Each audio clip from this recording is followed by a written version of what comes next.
Hello and welcome back to the One Stop Psychology podcast. I'm your host Bhasker, and today we're joined by Hari and a very special guest. Naina is with us here. She's a master's in counseling student. She's a yoga practitioner, and you can follow her Instagram page and know how fantastic she is at that.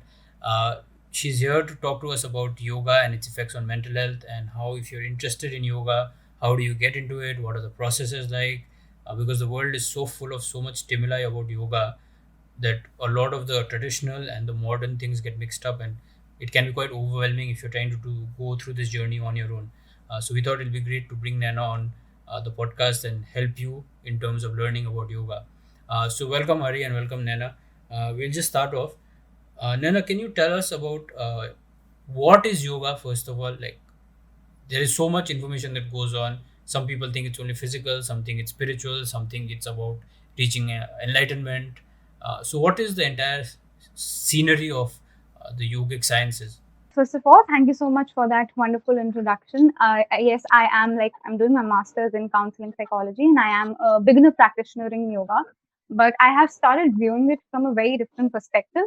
And like you very rightly mentioned, that there is so much information online that the true essence and the traditional essence of yoga that originated in India has been diluted to so many levels that people perceive it as just being physical, but it is so much more than that, because being into the physical asana yoga is a very minuscule part of it. And then once you probably hone your skills in that area, you move on to the subtler realms of yoga, that is more being more mindful, more aware. There's pratyahar, that is probably fasting of the senses, and all of these are very subtler things that you get into once you move past the physicality of it.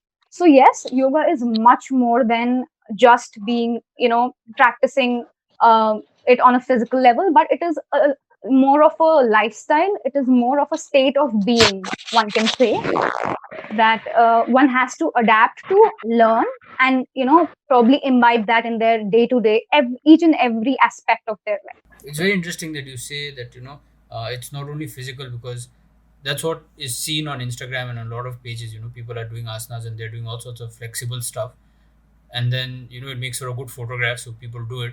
But I think, is it that the physical aspect is not as important as the spiritual aspect, or both of them have the same role, or should your end goal be to get into the spiritual side, or is that like a process, a step by step thing? Because I'm very confused about something like that. Right. So, like, it's a very genuine question, and I myself never asked myself that question before entering into yoga. So, even I, as a beginner, entered yoga because of the physical aspect of it, because I fancied doing a split and I wanted to achieve that, right? So, I started doing it, and in the process, like, it was such a learning curve for me when I got into the process of doing yoga every day, following a particular routine, being disciplined. It taught me so many things, like I said, the subtler nuances of yoga. So once I started reaping those benefits, I realized that it is so much more than the physicality of it, right? So there's definitely there is a hierarchy. I would say that physical part of it is the preparatory practice. Okay, so yeah, I can give you one example which will show you how what amount of space does the physical aspect of yoga carry. So in like Patanjali uh, yoga, Patanjali yoga by Sage Patanjali. So he gave this Ashtang, that is 8 limbs of yoga. So it goes like yam, niyam, asan, pranayam, pratyahar, dharm, dhyan, and samadhi. So these are the 8 limbs. And asan, that is the third limb, is only one limb. So that is this physical part of it. And once you start from yam, that is the behavioral aspect, niyam, that is the discipline, then the physical practice. So when you climb these stairs, you start going into the subtler realms, and that has not a lot to do with the physical part, but it is obviously necessary for you to go through that process or that phase. So that hierarchy is there for sure. But yeah, it is important, but then again, it is not all of it. Okay, I think that's very interesting. Now, from a clinical psychology perspective, when we talk about conditions like anxiety and depression, to what extent do you think yoga would be beneficial for individuals with anxiety and depression? For example, let's say when we talk about anxiety, there are relaxation techniques that are very often encouraged, or behavioral activation therapy for depression. So, can yoga be a part of these techniques? What is your take on that? Yes, I think it has a lot of you know similarities when it comes to practicing mindfulness or discipline, which I think have has a lot of similarities to the techniques we use in CBT. That breath work that is there in yoga. Then the behavioral aspect of it, that you have to maintain certain behaviors to change your feelings and thoughts. So all of that is encompassed in yoga, right? So, like I can talk from a very personal experience. It has helped me, deal with my levels of anxiety, because once you engage into the physical, I have just started with the physical aspect, the yoga asana practice. So once you engage in that, you find yourself in a state of flow, and that is completely antagonistic to anxiety, right? The state of flow.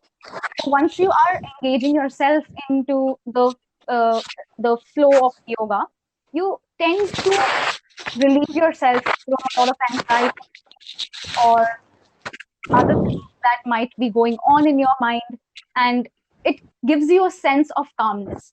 So that can help a lot of people dealing with anxiety, or times when they feel low or they want that boost of energy. I think yoga can be a great technique or a tool at hand. All right, all right. And sometimes what happens is when we talk about yoga to our clients, or when you recommend seeing a professional, very often there's a question that is asked. Is there an element of religion or spirituality involved in it? So, how would you respond to this question? All right. So, answering the first question about spirituality and the religious aspect to it. So, obviously, the origins of yoga are such that they root out from, spirituality and religious practices, and it, talks a lot about power and reaching enlightenment. Like that's the prime or supreme goal of one's yoga journey. But besides Mm-hmm. that, I think everybody has that level of understanding, or their that level of freedom, how they incorporate that practice in their own life. So for example, me myself, I identify myself as an agnostic, right? So I do not need to be religiously driven to practice it. I can practice it um, independent of that. I do practice it independent of that. I do it because it makes me feel it makes me feel one with myself. It gives me that state of Mm-hmm. flow. It gives me that time with myself where I can explore myself, which is very important, I feel. That period of self Right. reflection, and it gives me that space. So it really depends on an individual whether how they want to absorb this. It's like any other Mm-hmm. thing out there that you want to try and see whether it works out for you or not. All right. And generally, how long does it take to learn or to master some of these techniques and practices in yoga? So if let's say somebody wants to start afresh, or they're doing this for the first time, how long do you think this will take for them? And then what would be the approximate time duration to master this technique or a few practices under yoga? All right. Okay. That's I think, a very relevant question, because so for me to start, it was just like one specific asana that I took up, right? I wanted to do Hanuman asana, that is a split. So I started with that. But when I was practicing it, like I mentioned, I saw its benefits, and it can be. It does not even have to be like some specific tough posture, yoga pose, or anything of that sort. It can be as simple as getting up in the morning and doing breath work for 5 minutes. It can begin from something as minuscule as that, and it can Mm-hmm. vary, and it can go up to doing one flow every day. You can probably go to YouTube for a lot of flows that are available online. So anybody Mhm. that anyone who has the willingness to go ahead with something like this can start from something very small, like doing breath work every day, or even just head rotations, or spine twists. These are the things, if one does for even a week or two, they will see its benefits. So, All and right, all right. that will be an incentive for them to do it further. All right. I follow your Instagram page, and I keep seeing that you put up uh, food that you can have and recipes for those things and your own stretching and all those kind of things. And you, from what you're saying, I'm gaining that you're self-taught, right? So a lot of people might be there who want to be self-taught. So maybe you can talk to us about your journey, and it might inspire some people. It might give them an idea about what to do, or it might just kickstart their own life to see what change it might have it might have caused in your life. Right. Okay. So yeah, I can definitely talk about that because I am myself a beginner. It has been like what 8 months that I have been regularly. Like there has not been one day that I have missed yoga. Like, and it does not have to be like 1 hour session every day. It can be like 15 minutes or 10 minutes flow.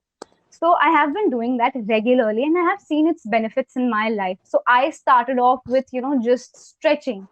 I started there, and then I was more interested and intrigued by other things, other asan, or a routine, a yoga routine. So I started following that.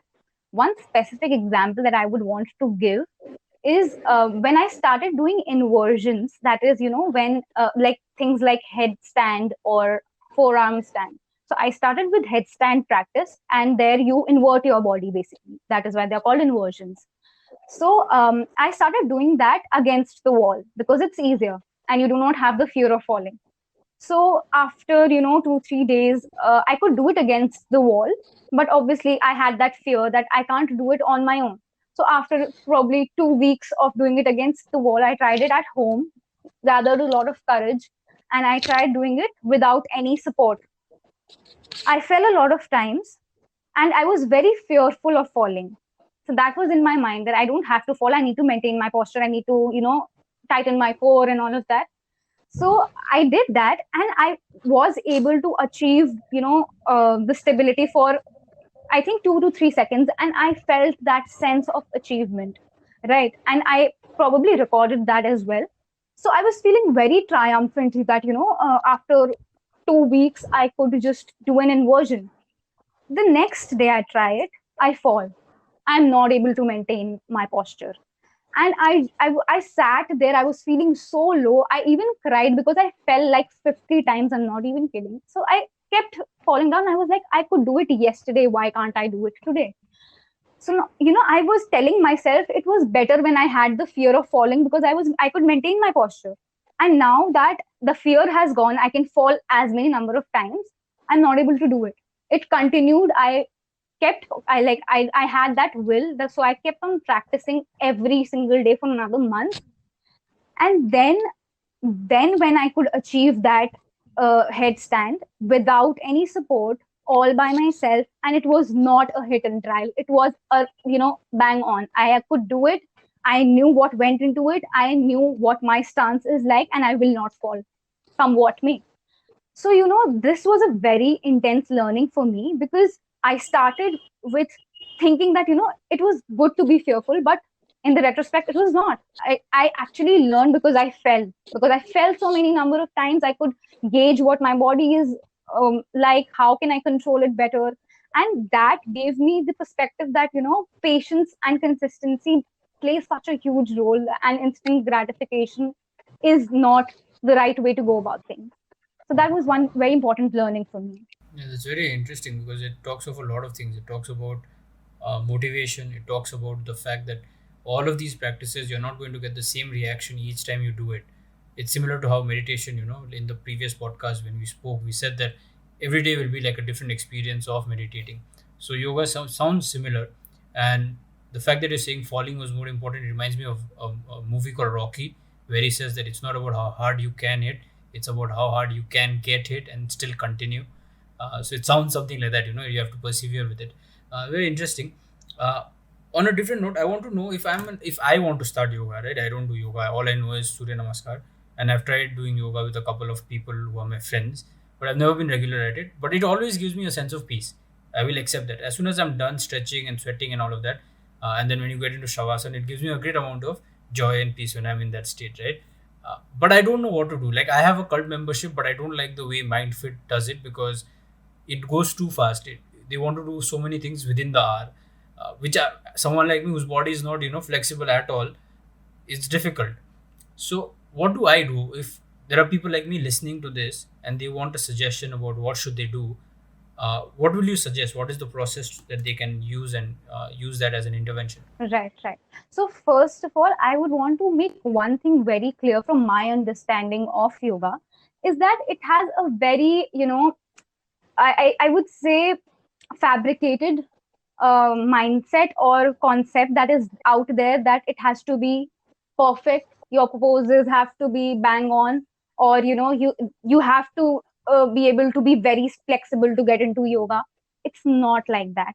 Like, I will tell you what the sage Patanjali, who really brought out hatha yoga, he says that a posture should be sthiram sukham asanam. That loosely translates into that a posture should be steady and it should give you a sense of internal joy.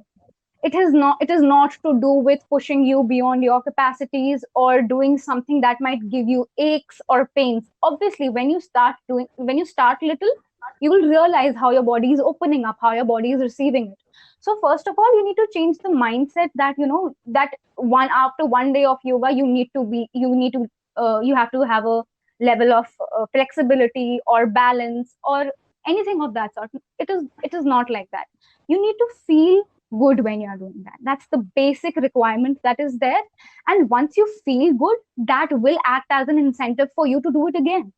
Because at the end of the day, whatever we are doing, we are trying to find more peace, more calmness, and more harmony, right? So when you feel that doing the simpler asan, or feeling that okay, whatever I did today was enough, it helped me, helped my body feel a certain way, helped my body feel relaxed, probably tomorrow I'll do a little better. Or you will see that you don't even have to tell yourself that. You will, for sure, if you are consistent, you will see the changes. So my recommendation or my suggestion would be, first of all, don't give yourself too much pressure that you have to do a certain pose in a specific manner, or you have to reach a certain level of flexibility. No, start where you are. You are where you are supposed to be, right? So accept that and be grateful for that and start there. From there, like I said, it will give you more incentive once you start doing it regularly. Regularity is the mantra for me. Yeah, that's very interesting, and I think that makes me feel good that I know I don't have to be perfect at this, because that's a very daunting thing. You'll see people doing all sorts of things, like you're saying headstand and all, and I'm already getting scared, um, because I don't want to try it also. Right? The thought of putting my head and my legs up is like quite scary for me. But that's the thing. Like, where do I go? What do I do? Do I pay for this? Do I go to Hotstar where there are so many videos? Do I go on YouTube? Is there a specific person I can follow who can guide me through this? What is the cost like? So is there like a space that if someone is a novice, what do they do? Yeah, okay. So regarding that, I can talk from my personal experience. Whatever I have explored on YouTube, I've learned mostly everything from YouTube. And other than that, exploring my own capacities and stuff like that. But I started from YouTube and I follow like these three channels that I can recommend. One is Yoga with Adri, then is Yoga with Cassandra, and the other is Boho Beautiful. And it's sad, but all of them are non-Indians. But the idea is that they have a very peaceful way of narrating a flow. So it matters a lot because they keep giving you thing cues like it's okay if you're not able to do that. Be where you are, or it's okay that wherever you are supposed to be there, and you don't have to push beyond your capacities. So I believe that these nuances are very important for a beginner because they tell you that it is okay wherever you are. So these would be my suggestions. Other than that, there are a lot of other channels on yoga on YouTube, and you can explore them after you have achieved some beginner level of uh, you know uh, some beginner level idea that you know, okay, I can do this much flow in this much time. I can explore more now. But I would suggest that stick to one flow for at least a week or two. What we tend, like what a lot of people tend to do, I mean, they come to me and ask me, you know, where should I begin? I'm not able to maintain the regularity, is because they want like a lot of new things every day. But I think from my own practice, I've realized that once you stick to um, one sort of yoga routine or of yoga flow for at least a week or two, you start seeing the changes in yourself, because when you do one same thing over and over again, only then can you trace your progress, right? So doing that for a period of time will help you gauge whether you have progressed or not, and whether you're now ready to move on to the next step. So consistency again. And other than that, one should also read up on you know, things on online. But I would say that, you know, there's a lot of dilution that is happening, so even I'm trying to find the perfect resources, and once I have them, I'll definitely share them as well. Okay, that's quite interesting. Well, I had one more question. Now, let's say if somebody wants to start practicing yoga, is there anything that they should be quite contraindicators for the practice of yoga? So I think that people who have certain conditions or already are going through certain problems, like, you know, back pain or joint pain, they should definitely consult physicians before starting yoga practice. And I think there are practices that are specially structured for people like that, so they can, you know, get access to that and benefit out of it, rather than, you know, injuring themselves, because you can. And I also get a lot of questions about, you know, is stretching necessary before trying to attempt a split, or is you know, stretching necessary for doing inversions? Yes, it is very, very important.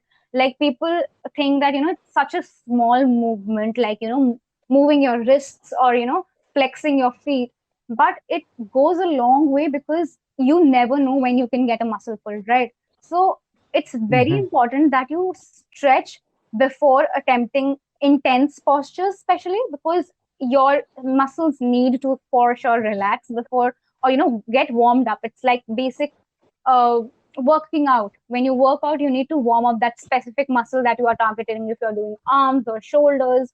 So you need to warm that up, right? So just like that, if you're doing going for a split, you need to warm up your hamstrings, your quads, so, because it will only help you become more flexible and get into the posture more easily.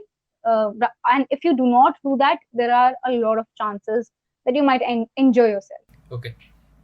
So, for everyone who are listening in, I think there are a few things that you can take away from this. One, probably the most important thing, is that you don't have to be obsessed about your posture, especially when you're starting out. Accept it if you can't stretch enough, and slowly but surely you'll get better. Second is that perseverance is the key. If you want this to be a lifestyle choice, then it has to become a lifestyle choice, and it can't be something you do in your free hours. Third thing is that this is the start. Yoga is the start of larger spiritual journey, but that's a choice if you want to take it or not. And it doesn't have a religious basis, so it doesn't matter which religion you come from. You can still do yoga, and you can do it without the chanting or something like that. But if you are religious and you're Hindu, and if you're following the Vedic religion, then you can follow that also. It's flexible both ways. No pun intended on that, but anyway. And probably the most important thing that you can take away from this is that there are three YouTube channels that you can follow that Naina has spoken about, and we'll keep having sessions on this so that there's more we can teach you, and hopefully that I can also start practicing yoga. So thank you, Naina. Thank you, Hari, for joining us, and we hope to see you next time. Keep listening in. Follow our Instagram page. Follow Naina's Instagram page. She'll give you some nice recipes to make smoothies. Okay, thank you, and see you next time. Bye bye.